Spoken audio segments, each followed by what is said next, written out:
Hello, gorgeous ladies. I'm Fiona Curie from Style Liberation, and we work with women 35 plus to create a wardrobe full of outfits that they absolutely love without necessarily having to start from scratch. And I want to introduce you to our new series, which is called Life and Style. So, we wanted to take you on a little bit of a journey and introduce you to some of our gorgeous Style Liberation community members and get them to share with us their style adventures. And in return, they're going to share with us some of their expertise in areas of life that, we as women 35 plus really care about. And so today we are joined by the fabulous Peta. She's a dear friend of mine. And Peta is a qualified fitness and lifestyle professional who is passionate about women 45 plus and reinventing what it means to age through the love of movement to live an energized and ageless life. And Peta, when you talk about agelessness, that's something that we talk about all the time. It's, for us, it's about, being able to do and express yourself in a way that truly reflects you, not taking into account age. And I know for you that agelessness is about achieving the things that you want to in your life with the body that you have and having that function to be able to do that. So Peta's online programs have been recognised as winners of the Healthcare and Fitness Small Business Awards and a finalist in the Australian fitness industry as well. She's overcome many life obstacles and is a self-love expert, and I can attest to that, who embraces learning and practicing life every day. And Peta, I love that you talk about practicing life every day. Thank you so much for joining us today. Thanks for having me. I'm really excited. This is super, super exciting. Just being, first cab off the rank, basically, for your new series. Well, you were the first person who came to mind, Peta. And I think for me, part of it is because I have followed your style adventures for quite some time, and Peta and I are lucky enough to see each other outside of, style liberation and things like that as well, even though we are not necessarily in the same cities. And, what I love is that you have a really unique style and you're very unapologetic in terms of this is my style, I own it. So tell us about maybe how that all started for you, because I think you've always been like that, haven't you? I have always been like this, yes. I didn't, growing up, I never had bought clothes at all. So my mother made all of my clothes. So it was just whatever pattern she decided to get and whatever she decided to do, they were the clothes that I had. So I've always been that little bit unique in that approach to fashion. So I was never really paying any attention to what anybody else actually wore or did. So yeah, thanks, Mum. One of my fondest memories was back in the day when we had, the flares were in, and I had grown tall, but my pants still fit me. And so she snipped off the bottom of these pants at the knees and made this zigzaggy thing, but got a material that was like quite outlandish and put it on the bottom of these, corduroy brown jeans type of thing that I had. And I tell you what, Fiona, I thought I was just the ant's pants in those things. Your mum was also really, really lucky, because a lot of kids would go, "Oh no, don't mess around." But I guess it shows a lot. And are you happy to share what your style personality is? Yeah, for sure. Yeah, I'm rebellious creative. So, what I've come to learn from being with you is that rebellious nature that I have is not just about my style personality. It is actually who I am. I like to, question things, sing to my own tune, make my own decisions. But I do take people's advice on and everything like that. But I just like to be that little bit different, that little bit quirky and unique, and yeah, love being that way as well too. So it's really interesting, and this is what we talk about a lot as well, is that style personality is supposed to be, your style is supposed to reflect what's going on in here and how you are as a person. Mm. And so we love it when we see someone who embraces it from here and then shows it on the outside as well. And I think it's a really liberating thing to do, to be able to really show who you are and not apologize for it as well. No, it's So tell us a wonderful. little bit, It is great. talking about, not buying clothes so much and things like that. Was there a point where you did sort of get interested in fashion, or, looking and seeing what other people were doing? Or was it more that how did you sort of look or take the approach of getting dressed, especially sort of, late teens, early 20s? I've always had homemade clothes, so it wasn't really anything that I really had to think about too much. And when I went to school, I had a school uniform, so I wore that every single day. Um, so clothing was not a big thing for me. And just, when we went to church on Sundays, there would always be some, pretty little frock that mum had whipped up for me. And yeah, so I never really paid that much attention to it. I would look at other people, and even now, like I look at other women and I go, oh, wow, that looks great. And then I go, no, I could not pull that off. I know that I couldn't wear it. And I know that, when I'm getting dressed, that, one of my favorite outfits that you see on my website is me in a lace top with a pair of boot camp pants on. You know, most people wouldn't put those things together, but I do, because I just like to sing my own tune. And, I'll get out of bed of a morning and it will depend on how I'm feeling as well too. So it will be, what color will I embrace today? How am I feeling? And I know that if I'm feeling a little bit down as well too, if I actually go for something that's that little bit brighter, that it picks me up. So it makes me feel that little bit better. So, if there was any lesson there, it's like, never wear the grey or the black when you're feeling down. Go for the colour. Just puts a smile on your face. Absolutely. And there's actually been research that has shown in clothes cognition, so the impact of what you wear actually on your mood, behavior, and also your mental agility. So it's really interesting you say that, and it is something that we often talk about too. So as a rebellious and creative, and it makes sense, a lot of sense with what you were saying then as well, because creatives tend to be mood dressers. You did work for some time before starting, Strong Healthy Women. You were more in a more corporate environment. So we have a lot of clients who, have a rebellious, creative style personality, and it's like, well, how do I translate that into a dress code that perhaps isn't that style personality? So how did you navigate that? Yeah, it's interesting. I never really had black suits. They were always that, maybe a deeper green or a navy. I had red, and I had bright greens as well too. So I did have a lot of different coloured suits. But what I did was always looked for something that made me feel good about who I was. So I was never going to wear that straight black suit ever. And so my favorite one was this beautiful deep, deep green. And at the back of it, it had this pleated fishtail on it. And it had like studs at the top of the fishtail. So that was that rebellious coming out in me. And then the jacket actually had the studs on the jacket, and they were hooks and eyes, not buttons. And so that was absolutely my favorite, because it had everything that I needed to make me feel really confident in wearing that, and me personally. So, and I had a lot of suits like that were very, very unique in themselves. So very much meeting that dress code in terms of, that tailoring and that overall look. So it sounds like you used color and then the details or embellishments to make it that more rebellious and creative for you?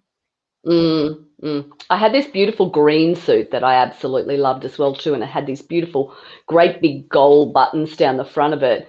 But the bottom of the suit, it was cut out, and it had this like unique crocheted paneling through the bottom of it. Wow. So it was gorgeous, absolutely gorgeous. And then when I gave it all up, it was like they all sat in my cupboard, and I thought, I'm never going to wear those things ever again. And so I actually found a young lady who is here in my hometown who had just finished her law degree, and she didn't have any clothes, and mine fitted her. And she had the same type of personality as what I did. So she got a whole wardrobe full of clothes. Love it. I love that you shared the love, especially your rebellious creative love. It was fun. So then, running Strong Healthy Women, it's Mm, around, fitness, strength, exercise, movement. So most of us would think, straight active wear. And in terms of style personality, we tend to think of active wear as maybe a little bit more relaxed, natural. So I mm. know in your active wear, you managed to bring in some of that rebellious and creative. How do you do that? Oh, that's interesting. Yeah, because we have like branded shirts that we wear and everything like that. So what I will do is I'll wear like a different coloured singlet underneath it, so you'll see something else coming out of it. I'll also wear my hair a little bit differently, so that will help as well too. The tights don't necessarily have to be black. They definitely are never black. So I've got multicolored tights. I've got snake skin type looking tights. So there's all these different types of elements that I can bring into that wardrobe that help me feel better about myself, and just bring through my personality down the camera line.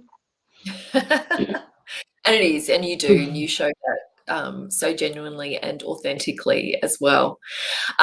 Before we talk about, the three style signs that reveal a little bit Mm, about your strength, I just want to talk a little bit about color, because as a rebellious, often what we prefer is to wear black, black, and more black. But you do have that creative style mm, personality as well.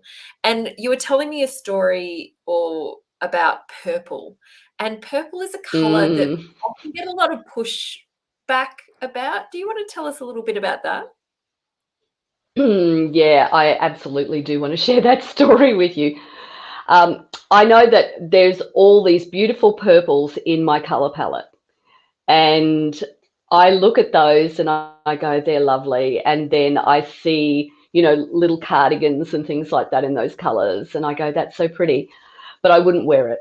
And I know that I wouldn't wear it. I have an aversion to wearing purple, and that is simply in my head. Purple is the color of, my grandmother's era. They used to color their hair purple. And, and so I think when I think purple, I think old. And so it's like, no, purple's not coming into my wardrobe at all. But there is purple in my wardrobe. So there is a way to bring it in, Yeah. um, and still make me feel young and ageless, and not feel like that I'm feeling old in my clothes. So, and I do recall, I don't know whether you've ever heard of the Red Hat, the Red Hatters, the Red Hat Society. So they wear purple and red. And look, I've had a lot to do with those ladies over the years, and I love it. They get together and they do all sorts of things, and it's about community, and it's a fabulous organization. But it was like, no, no, I'm not joining. I'm not wearing those colors at all. So, Even though you and look it absolutely does. fabulous in them, Peter. But yeah, so there is a way, like I've got this gorgeous crocheted top where, purple is one of the colors that's crocheted into it. and I will wear purple on my eyes to highlight my eyes. So there are ways that I can bring that color into my life without actually having to feel old when I wear it.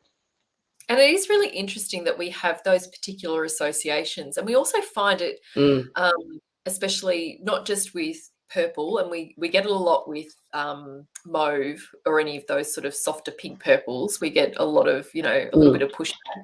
But you're right, wearing it in a print in a slightly different way does mean it feels more accessible to do it that way. But even school uniform colors, the amount of people we'll see as we drape them, and we'll put on a school uniform color, and perhaps they didn't have the best time at school, and the facial expressions we will see, it's like recoiling in horror when they see that color, even though it may be absolutely fabulous. So there's a lot to be said. I know we think about smell bringing back memory, but color for some people can be real.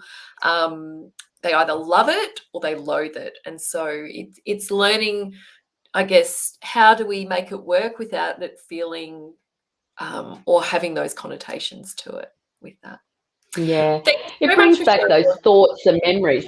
Yeah, sorry. Absolutely. Yeah, it just brings back those thoughts and memories for us. And so, for us, it's being able to go, well, it's not really about that. And it is something that I can embrace in some way. Yeah. So thank you for sharing some of your style journey and insights with us. And I know what people really want to know is the style signs that really reveal how strong your core is. And I know when we were talking about this, there were things that I had never really thought about as indicators of whether or not you've got a really good, solid, strong core. But it really makes sense. So guide us through those 3 signs that can give us a bit of an indication of whether or not we need to do a little bit more work on that middle section. And that's the thing, it's nothing to do with your waistband or zips or buttons or anything like that, is it? No, not at all. So your core is, think about it as being a box in the middle of your body. So it's got sides and front and back. It's got a top and a bottom type of thing. So, and if that box is not put together properly, then what it means is we're very flimsy in how we move. So, and that's the simplest way that I could explain that.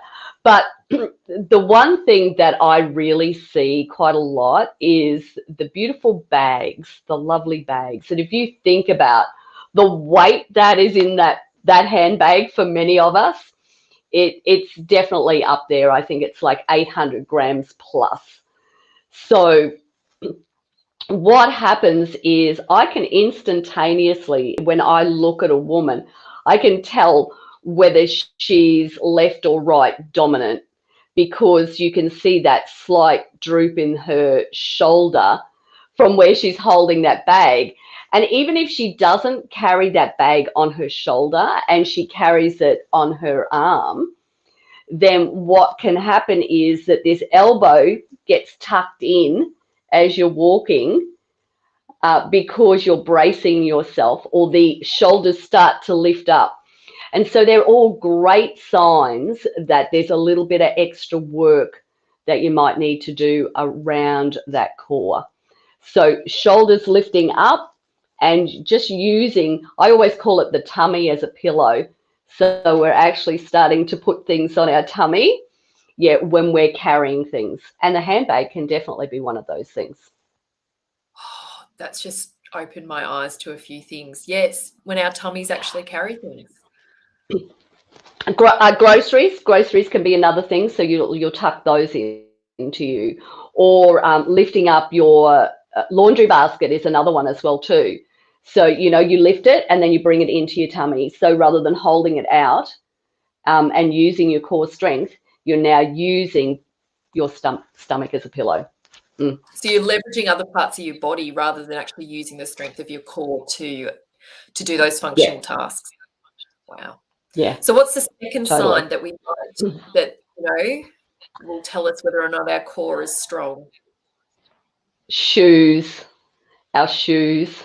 So, and there's a lot of things I could say about shoes. And I've actually done a number of lives on shoes because they're an interesting thing. So I would ask everybody a question, if you get to go on a date night, now I know everybody's, most of us are in lockdown, but if you got to go on a date night and you have those beautiful, beautiful shoes sitting in the cupboard, do you get out those beautiful high heel shoes, or do you go for the comfort with the lower heels or the flatties? So firstly, you'll start to notice that you go from high heels to maybe having a chunkier heel, and then from that chunkier heel it gets lower, and then from that lower heel it goes into a flat shoe, and then eventually, now I'm not going to be this woman, so everybody can hold me accountable. My mother puts on shoes that have velcros, and I go, the velcro shoes are only for your kids, grandkids. They are not for adults. So, but that's exactly what's happened is we have this progression downwards. I call it the slippery slope as far as shoes are concerned. And the other thing in regards to shoes is actually sitting down to take them off. And I noticed this with myself. So I'd be out and about, I'd come home from a hike, I'd have my hiking boots on, and I'm strong enough to stand there and take my shoes off, but I would sit down, and I caught myself. I was sitting all of the time. And so I challenged myself to stand. And what I found was I had the wobbles up. So my balance was starting to go.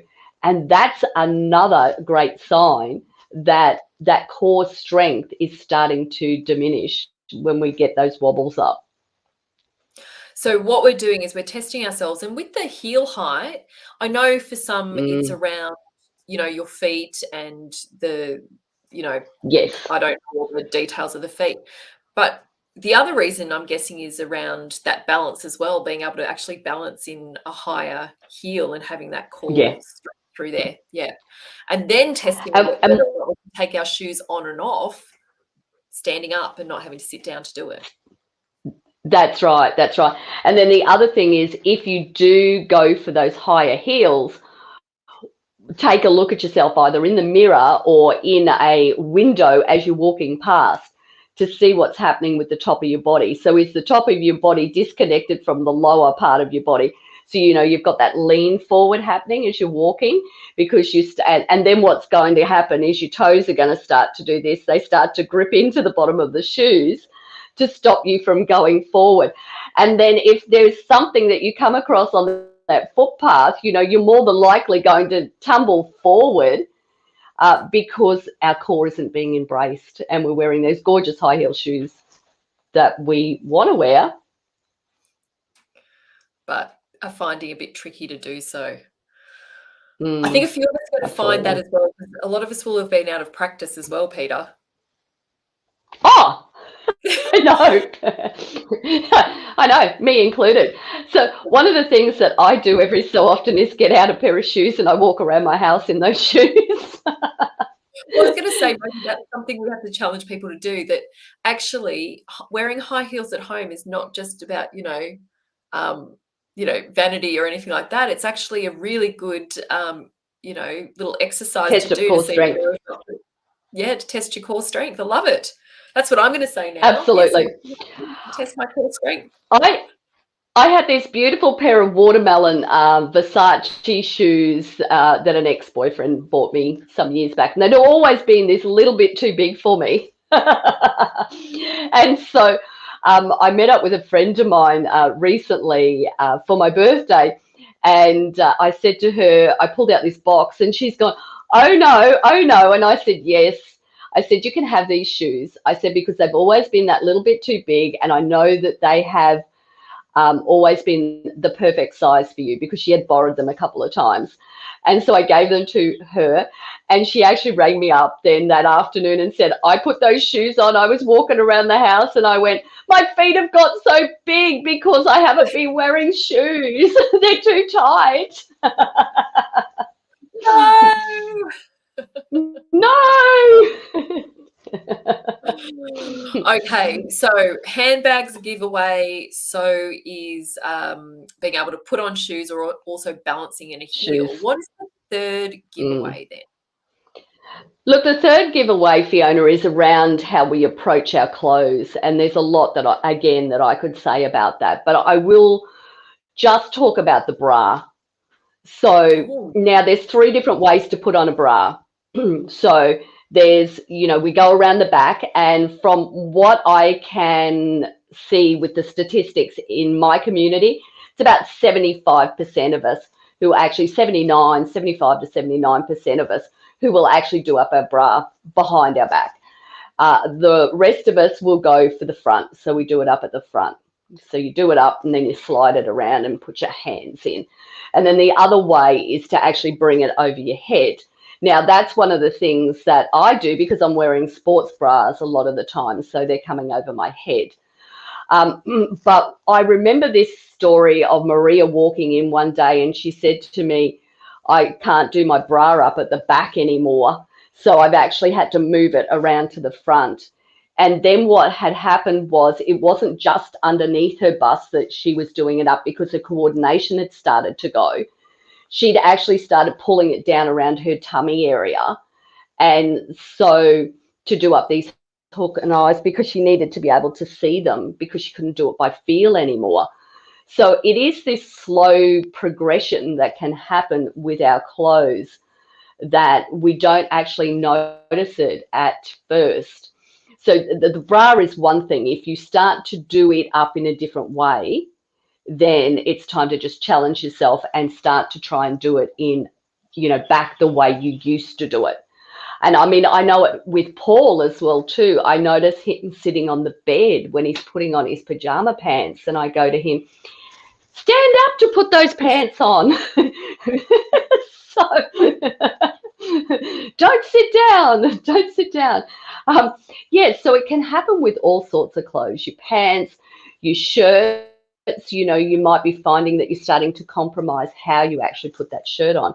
And that all just is an indication that flexibility, coordination, strength, all of those things are on the downhill slide. And we want to make sure that we pick it up as early as we possibly can so that we can make those changes straight away to improve our core strength so that we can keep all those things going.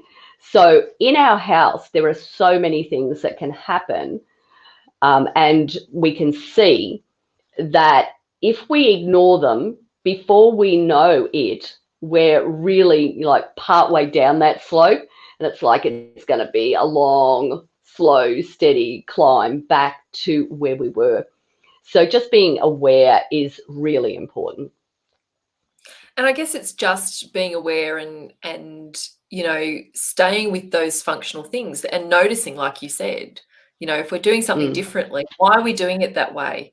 And is it because we need to work on something to maintain, I guess, that function, and in particular core? So why is our core so important? And I know you could talk for a long time about why it's so important, but why is our core so important? It basically is the building block of the whole foundation of our body. So if it becomes weak, then what happens is all of those functional things that we're talking about in everyday life become difficult. But what that means is that anything that we love and enjoy will become difficult as well too. And so the core is really that one place that we all need to be aware of and keep as strong as we possibly can. So simple things like our posture will start to decline. We'll start to slouch that little bit more. And I know that when we start to slouch a little bit more and we're not walking as tall as what we were, then that means that our confidence can start to be rocked as well. And, that then plays into our self-esteem and how we care about ourselves and love ourselves. So, we are just talking about one simple part of our body, but it's such a critical part that affects how we feel about ourselves and how we carry ourselves through daily life and what we can do in daily life as well too. And no pun intended, but that's why it is core. That's why it's because it is core to everything we do. Absolutely, it is. Everything that we do. So, Peter, I know you're being really generous today, and you're going to share with us a couple of things that we can do straight away to help, Mm, I guess, strengthen and engage our core. absolutely. Absolutely. Let's dig into it. So if you are listening today, and what I want you to do is to we're going to do this, Fiona. Let's do it. Okay. We're going to sit up nice and tall. So place our feet Yep. on the ground, and Yep. think about your ankles are in line with your knees, and your knees are in line with your hips, which will put your hips in line with your shoulders, which is going to give you this straight alignment. And then what I want you to do is to think about your belly button as being your on-off switch, okay? And so what I want you to do is to push your belly button on. So push it in. Got it? Got it? Don't hold your you don't hold your breath. So you can actually push your belly button in, so it's actually going back towards your spine. And there's a lot of muscles in there that I could rant and rave about, but I'm not going to do that. So it's just keeping it as simple as I possibly can. So that belly button is the number one thing that we can all do straight away. So when you're standing, when you're sitting, doesn't matter what you're doing, if you think about your belly button as being the on-off switch. So am I relaxed? So I've just relaxed it there. And you can see straight away how I start to droop. Yeah. And so just whatever you're doing, just pick yourself up during the course of the day and go, okay, I'm going to switch my belly button on.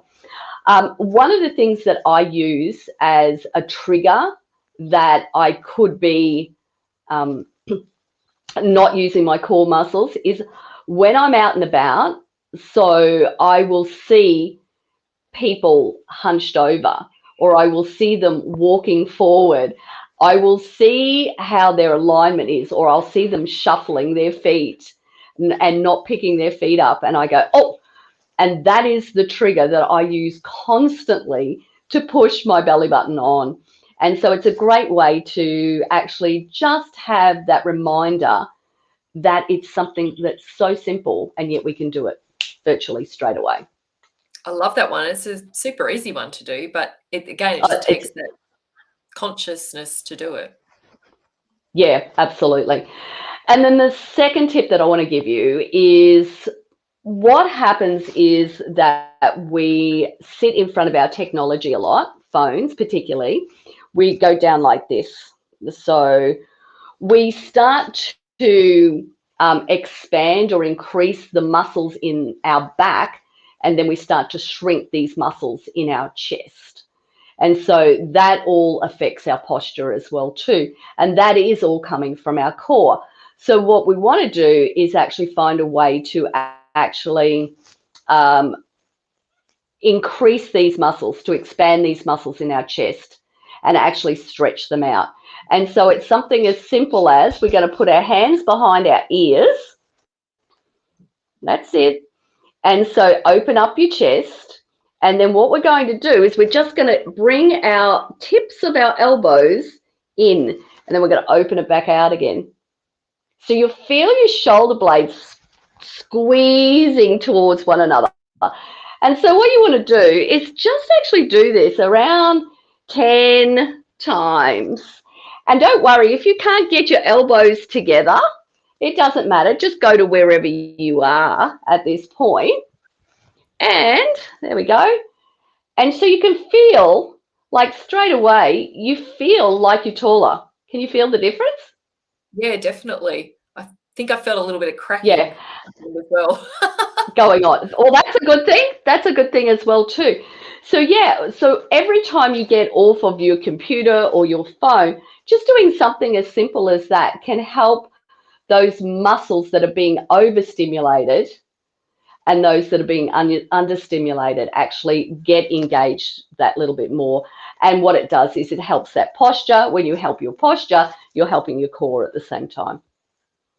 Love it. They're great tips, and they're really easy to implement as well, Peter. So thank you for sharing Totally. those. Now, I also know that, some of our community might be interested in knowing more about how to strengthen their core. They might have heard a couple of the signs today and thought, oh, I might need to do a little bit of work on that. And so I know that you have a challenge coming up and starting next week, which is called Stronger Core, Stronger Body Challenge. And it's a 5-day challenge. Do you want to talk us through, what's involved with it, how people join, what they can expect to get out of the challenge? Look, I love this challenge. It's my favorite of all. And I love to see how women start at the very beginning on day one. And we start really, really slow. And so sometimes we think we have to do these really, really quick and fast movements in order to get stronger.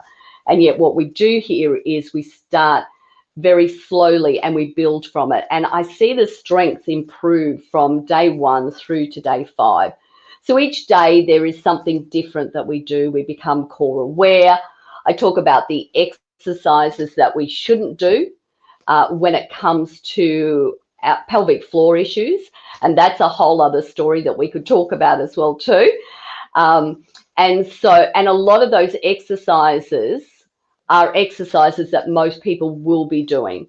And so as we're aging, our pelvic floor becomes a lot weaker. So we're definitely going to be going into that and what we can do.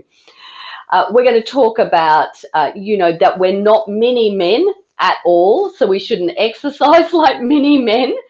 And I'm going to talk about the differences in the female body, and not the obvious things, but different things about, the span that we have in our arms, or how our hips actually affect us and the things that we can and can't do compared to men.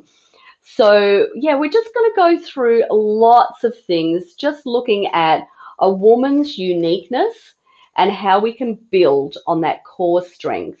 And so you will see a difference between where you're at now and at that 5 days. You will definitely have some level of improvement in your posture and how you're feeling about yourself as well too. So it's brilliant.